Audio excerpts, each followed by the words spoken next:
You are born a creative person. And as you grow, you depend on that creativity to give you a job. You do it as a form of release. Creativity is with you in everything that you see, do, hear, smell, whatever you're doing. Creativity is with you. But it has its moments where it wants to take over you. And that's why I say it's an addiction.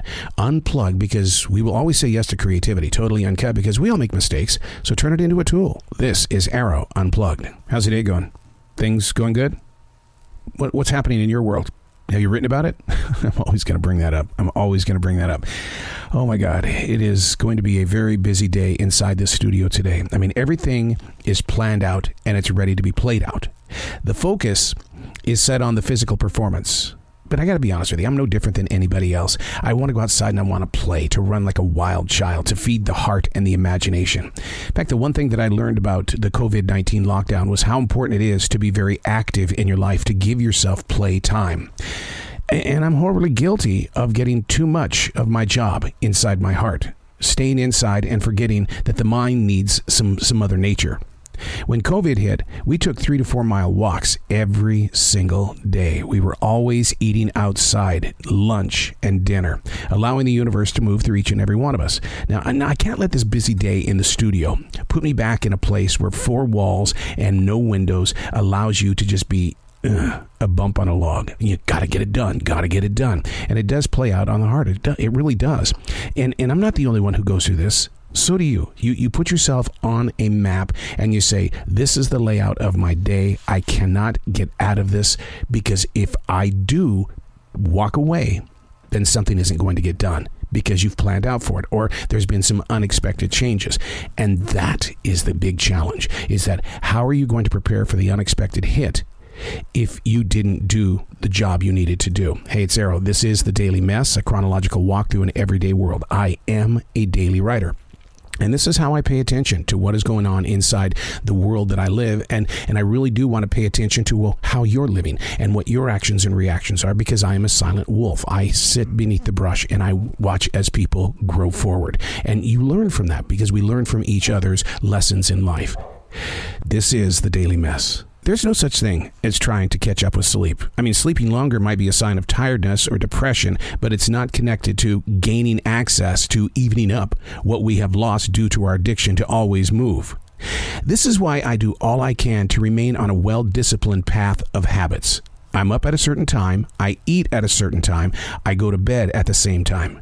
And if I break free from that pattern, there's a huge chance I'm going to miss out on some sleep.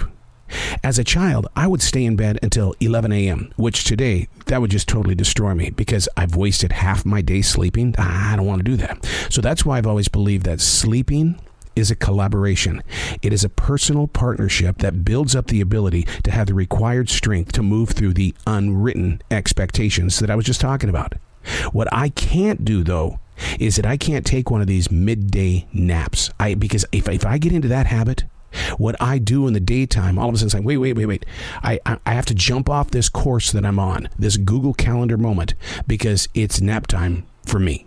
I can't do that, because you don't know when the next job is going to take place, because that's the path that we have chosen to live on, is that you go from this to this to this to this, always moving. And if I were to put in the middle of that day a midday nap, that in itself is a very easy addiction. It's one habit that would be very, very tough to kind of break away from, because if you're used to going to sleep at 3 o'clock in the afternoon, then you're going to go to sleep every day at 3 o'clock in the afternoon. Even if you're driving, you look at that clock at 3 o'clock. In fact, I'm going to prove you a little something on that. I still believe that the number one reason why so many of us get tired between 3 and 4:30 is because that's when we were let out of school. Elementary school, middle school, and high school. That's when we were getting out of school. And what did we usually do after school? We went home, had something to eat, and we just went, we didn't have to necessarily go to sleep, but we just went. Now, doctors will argue with me. They'll say, yeah, it's good and healthy that you take a midday nap, even as an adult. But it's that one thing that will affect you every day, and it'll put you in a place where you're stepping off the path. How do you deal with that? How do you deal with those moments of, I have no energy? Do you Red Bull it? Do you take one of those little 5 hours? Do you drink some coffee? What do you do? Some people, and I've heard this, is that they take different forms of medication to make sure that they stay awake. They don't melatonin it until way later on so they can fall asleep at night. But when you get into that moment where you go, how do you get out of it? That's a step that's between you and you only. Because what I do to get out of that is I think the opposite direction of that. Because if somebody sees me go, then that means it's just like a yawn. They're going to do it too. So what I mean by the opposite step is that I will go and I will become extremely positive. If you find me in a moment where I'm being extremely positive, there's a big chance I'm trying to hide. I'm Arroe, and that's the Daily Mess.